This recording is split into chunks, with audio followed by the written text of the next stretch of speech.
I've been collecting films for over 20 years. It began as receiving VHS tapes for my birthday, or at Christmas for films I loved, possibly one of the best ways to nourish my growing curiosity for movies from a young age, gradually moving towards DVDs as I got older, and eventually Blu-rays, to the extent that I will now often seek my favourite films on a physical format so that I can buy it, or it may be that I'll find films I'm curious about watching pre-owned on DVD for a cheap price, so that I can gauge whether I enjoy it or not, possibly upgrading the edition at a later stage if it's available on Blu-ray. It probably goes without saying that I adore physical media, finding films in charity shops, buying refurbished editions, or buying from my favourite boutique labels. This is why you should start a film collection. Just to clarify, this isn't intended as a condemnation of streaming services. That'd be hypocritical of me, as I love the services I use. I regularly use Mubi, Disney+, Crunchyroll, Netflix, Shudder, and I've enjoyed using independent services such as Soleil Space too. I believe there is a deserving place for streaming services. They can offer a variety via more accessible means, introducing viewers to new films and shows that they may not have discovered otherwise, especially niche and arthouse streaming services which aim to highlight often overlooked films, such as the BFI Player, Mubi, or the Criterion channel. Personally, I've discovered so many African films that I've come to love thanks to Mubi.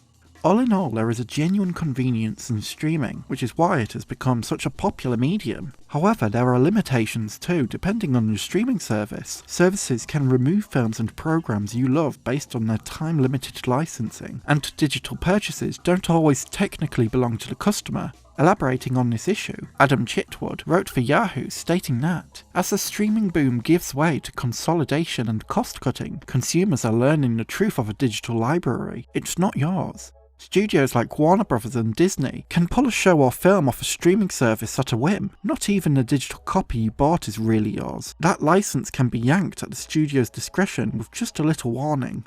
We've unfortunately seen examples of this recently. Many titles on Netflix have a limited time period on the service, which sometimes even includes their own exclusive titles, such as Hemlock Grove, which was removed in 2022, despite being a Netflix exclusive. And Disney Plus's recent removal of their exclusive Willow series has now made it impossible to watch anywhere legally. Additionally, anime fans who purchase digital media via Apple may be aware of Funimation purchases that were deleted from their digital libraries. These might not be your personal favourite examples, but it is concerning that media such as this, which finds its audience, can be taken away with such ease within the digital landscape. While digital media certainly has its benefits, and can be a more accessible way to distribute new and unique stories to a wider audience, it's hard to ignore the significant downsides to the ever-growing streaming industry. This is one of the key reasons why there is still a dedicated community of physical media collectors.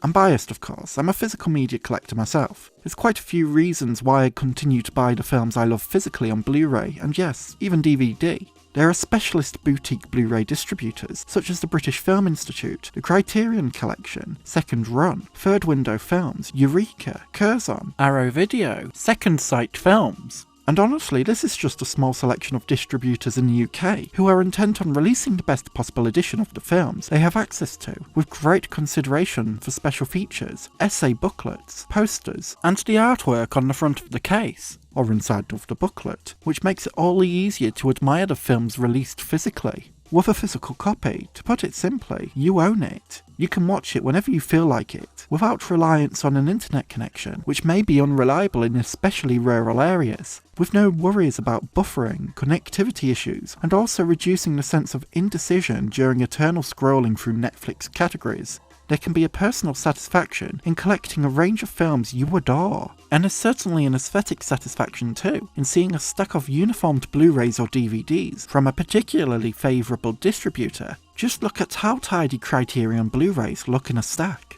To quote Christopher Nolan during a 2023 interview with Clint Gage for IGN, if you buy a 4K Ultra HD, you buy a Blu-ray, it's on your shelf, it's yours. No company is going to break into your house and take it from you and repossess it. It's yours and you own it. That's never really the case with any form of digital distribution.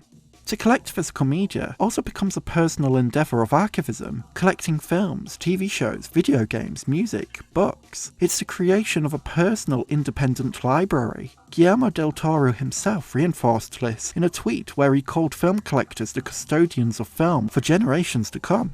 This becomes especially true when physical copies of films go out of print, or even possibly become lost, such as Wong Kar-wai's Ashes of Time, the original version of the film only existing via VHS copies, unable to be restored in its original form due to the deterioration of the original film stock, resulting in a re-edited redux for future releases. However, while physical media offers its benefits, those new to building a physical film collection should be aware of the costs. Boutique Blu-ray editions are gorgeous, but they're also often pricier than a standard DVD edition.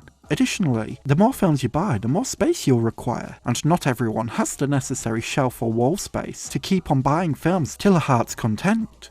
Buying physically, it's also important to acknowledge region locking, a pesky frustration, and while many distributors will favour releasing region-free editions of their releases, that doesn't apply to all distributors. It's important to check your region's lock code, or invest in a region-free DVD or Blu-ray player. Importing films unavailable in your country, either due to a lack of distribution, or maybe a distributor abroad has a better edition of the film you want, becomes much more accessible when you can actually play them at home.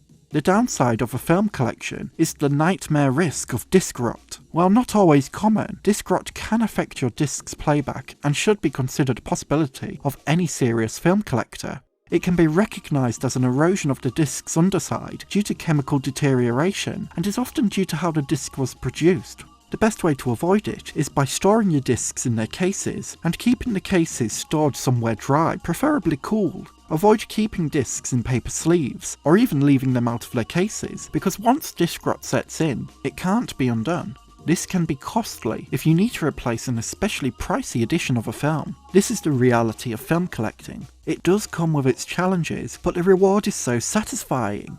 Allow me a minute to just gush about one of my most cherished Blu-rays, Don Hertzfeldt's Kickstarter backer edition of It's Such a Beautiful Day. This was a perk of backing the two-time Oscar nominee via Kickstarter back in 2016 to support his release of a collector's edition of this film. The Blu-ray also includes each of his films up to The World of Tomorrow Part 1, including the classic Rejected and his fantastic futurist absurdist couch gag for The Simpsons.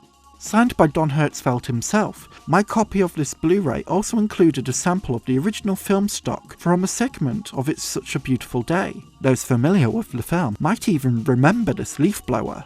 While this was independently produced and distributed by Don Hertzfeldt, this won't be a version of the film available via shop shelves. As a film collector, it's a great joy to find rare opportunities to support releases like this. As a somewhat emotional endeavour, physical media collection in all forms still remains a great way to support the artists we love, making it all worthwhile when we see our favourite filmmakers continuing to create the art we adore so much.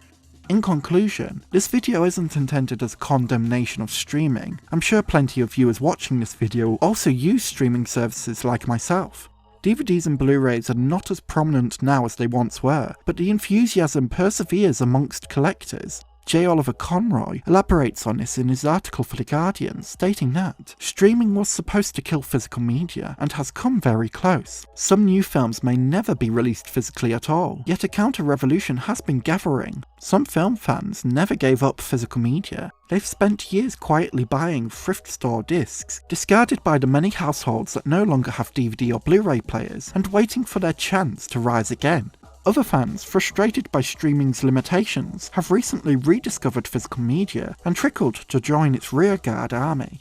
While physical media is not as lucrative a market as it once was, and many people discard, donate or sell their film collections, there has clearly been a resurgence in physical media popularity. Collectors new and old continue to support boutique Blu-ray releases, or even pick up bargains from thrift shops and online, demonstrating that physical media hasn't died yet.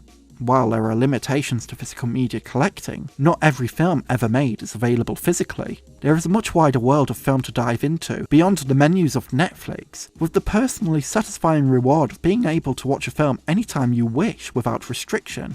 There's something enjoyable about the experience of buying films from an independent shop, similar to browsing a record store. the clarity of the film's artwork in your hand, the abundance of special features on boutique releases, and the possibility of a good deal too. If this video has at all encouraged anybody to start or return to collecting films, it's never too late for it.